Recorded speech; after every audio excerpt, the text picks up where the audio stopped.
is innovative, dynamic, and has sustainable and prosperous development.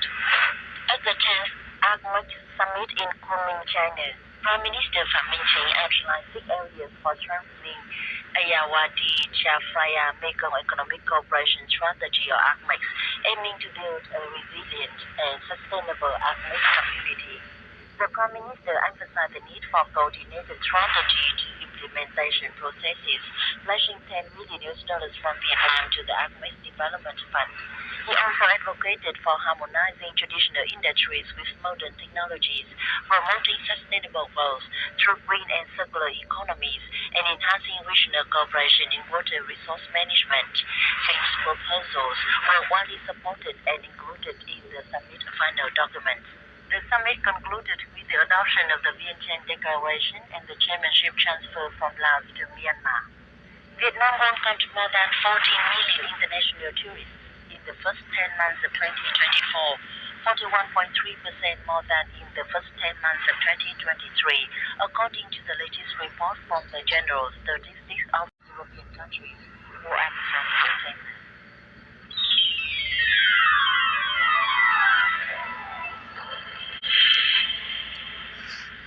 Up next on VOV, here's the world news. The High Representatives of the EU and foreign ministers of 10 countries on Wednesday signed a joint statement expressing grave concerns about the deployment of the Democratic People's Republic of Korea's troops to Russia, potentially for use against Ukraine.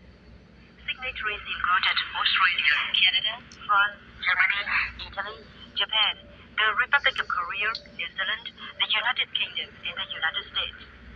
Thousands of DPRK troops have been deployed to Russia. The statement said the country's direct support for Russia in its conflict with Ukraine will mark a dangerous expansion of the conflict with serious consequences for European and Indo-Pacific space and security. The statement also condemns the Democratic People's Republic of Korea's export of ballistic missiles to Russia and expressed deep concerns about the potential for any transfer of nuclear or ballistic missile-related technology from Russia to the Democratic People's Republic of Korea in violation of UN Security Council resolutions.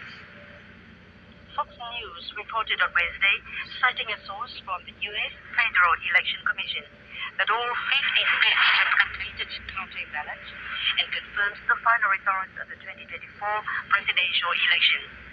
Republican candidate Donald Trump secured victory with 312 electoral votes, while Democratic candidate Kamala Harris received 226.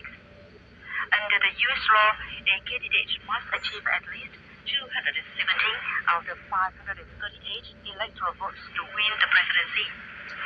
Trump achieved decisive wins in 7 key battleground states, obtaining all 93 electoral votes in those states. He also led in the popular vote, receiving 72.9 million votes, compared to Harris' 68.2 million, marking his first popular vote lead over the Democratic candidate.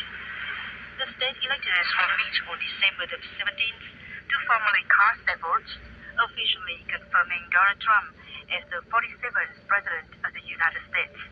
The Electoral College results will be announced on January the 6th, 2025, with the inauguration scheduled for January the 20th on February year. Alongside Trump's victory, the Republican Party has regained the majority in the Senate with at least 52 of 100 seats, although some vote counts remain low. Results for the House of Representatives are expected shortly. And now to the news of the last once again, Vietnamese leaders congratulate U.S. President-elect Donald Trump.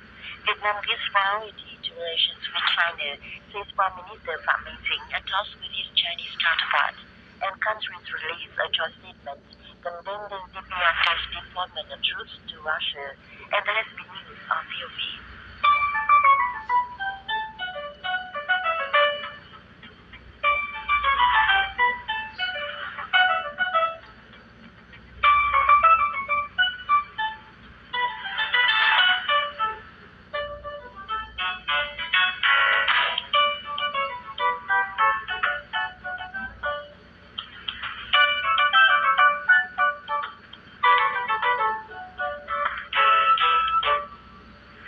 Now for current affairs.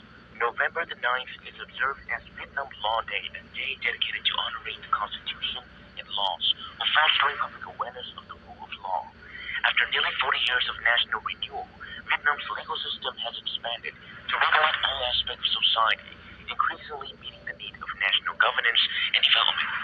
Amid the current development opportunity, lawmaking now requires fresh perspective to unlock resources crucial for growth. The legal system is a measurement